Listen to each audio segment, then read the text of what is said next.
Assalamu alaikum wa rahmatullahi wa barakatuh.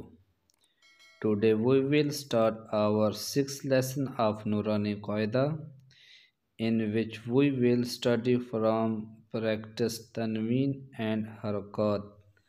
Please read after me. Have student connect letters and practice. If they cannot connect letters correctly, revise previous lesson until they master the previous lesson. Do not go ahead. This is one of the most important rules and the student ought to be perfect with it. آج ہم نورانی قاعدے کی تختی number 6 پڑھیں گے اور اس کے اندر ہم حروف کے جوڑ پڑھیں گے، حروف کو آپس میں ملانا، ہجے کرنا یا سپیل کرنا۔ اگر آپ کو ابھی تک حروف کی نہ پہچان ہو یا حرکات کی ابھی تک پہچان نہیں ہو سکتی تو ہمارے جو پچھلے سبق ہیں آپ ان کو پڑھیں تاکہ آپ کو پتہ چلے با کے نیچے ایک نقطہ ہوتا ہے، تا کے اوپر 2 نقطے ہوتے ہیں، سا کے اوپر 3 نقطے ہوتے ہیں، اور زبر ہمیشہ اوپر ہوتی ہے اور زیر ہمیشہ نیچے ہوتی ہے اور پیش ہمیشہ اوپر ہوتی ہے لیکن وہ مڑی ہوئی ہوتی ہے، اور 2 زبر 2 زیر اور 2 پیش۔ اور اگر آپ کو ابھی تک نقطوں کو پتہ چل چکا ہے، حروف کا صحیح پتہ چل چکا ہے، زبر زیر پیش کا پتہ چل چکا ہے تو آپ تختی نمبر 6 بآسانی پڑھ سکیں گے۔ تو آئیے ہم اس کو شروع کرتے ہیں اور آپ میرے ساتھ پڑھیں۔ اعوذ باللہ من الشیطان الرجیم، بسم اللہ الرحمن الرحیم۔ اب اس لفظ کے اندر 4 حروف ہیں۔ نمبر 1 حمزہ، با، دال اور الف۔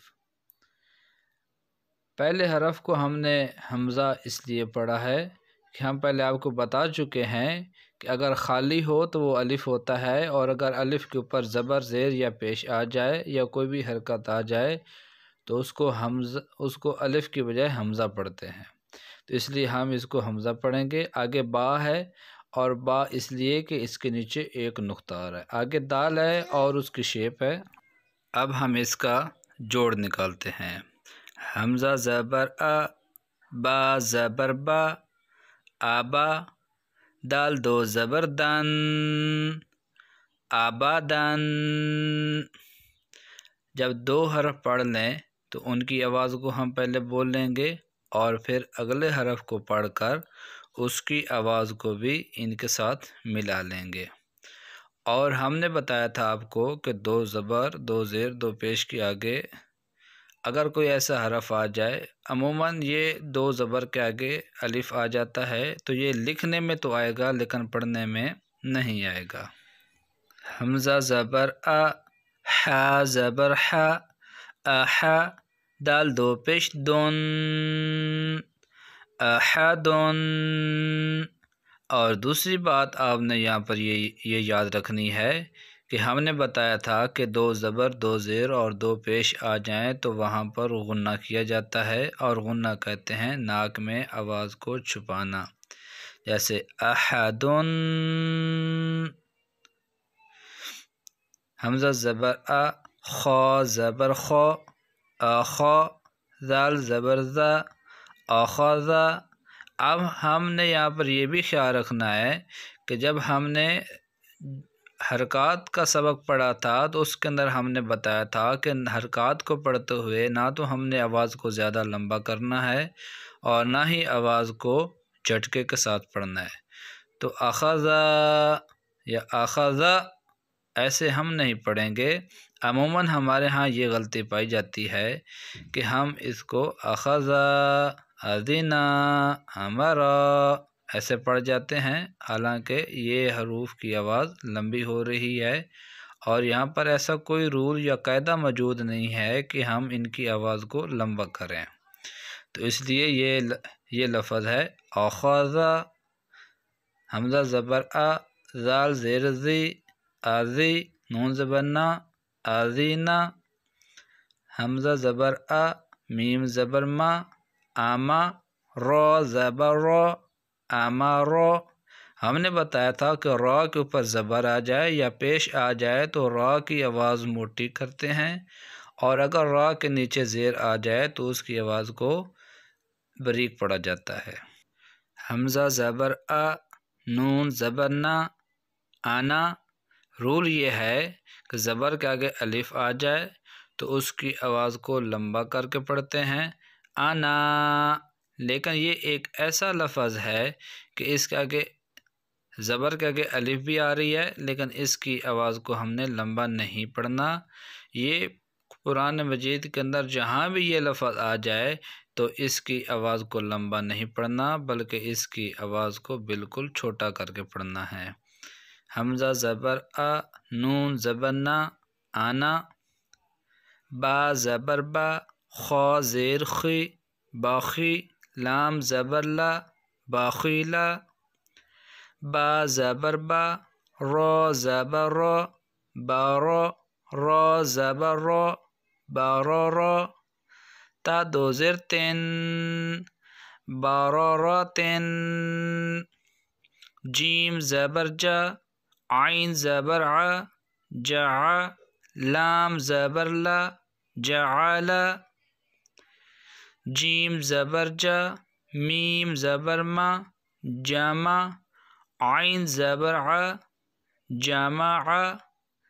اب جعلا کے اندر بھی عین آئی ہے اور جامع کے اینڈ پر عین آئی ہے، تو یہ عین کی شیپ یا شکل ہم نے یاد رکھنی ہے۔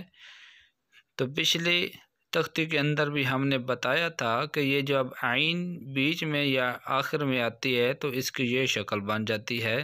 تو یہاں پر عموماً جو بچوں کو غلطی لگتی ہے وہ سمجھتے ہیں کہ شاید یہ ہا لکھا ہوا ہے، حالانکہ ہا کی جو شیپ ہے وہ تھوڑی سی اس سے الگ ہوتی ہے اور عین کی جو شیپ ہے وہ تھوڑی سی الگ ہوتی ہے۔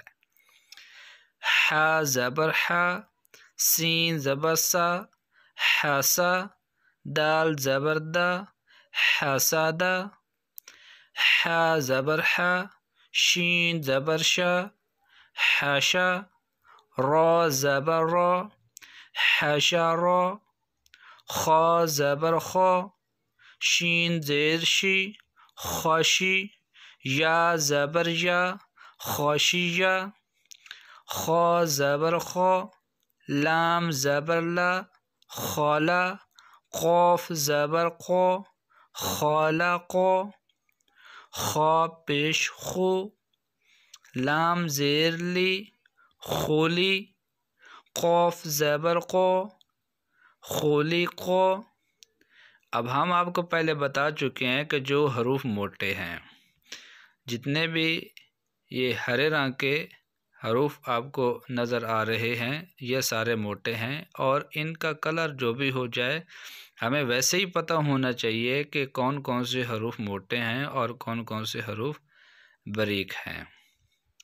اب قوف کا ہم نے بتایا تھا کہ اگر دو نقطے والا قوف آ جائے تو اس کو ہم موٹا پڑھتے ہیں، اور خا اس کو موٹا پڑھتے ہیں، اور را کے اوپر زبر آ جائے یا پیش آ جائے تو اس کو بھی موٹا کر کے پڑھتے ہیں۔ آج کا ہمارا سبق یہاں پر ختم ہو رہا ہے۔ السلام علیکم ورحمۃ اللہ وبرکاتہ۔